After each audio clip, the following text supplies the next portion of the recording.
Formal lang hiniling ng Kamara sa Senado na magkaroon na ho ng work and holding area ang House Prosecution Panel at House Secretariat Support Group dyan ho yan sa Senate Building bilang paghahanda nga ho sa impeachment trial kay Vice President Sara Duterte.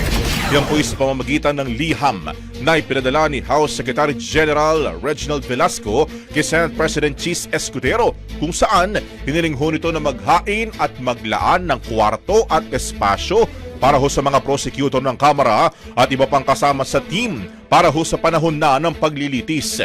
Hiniling din ni Velasco na magkaroon ng inspeksyon sa itatalagang kwarto upang matiyak na matutugunan ang pangangailangan ng House Prosecution Panel at ng SSJ.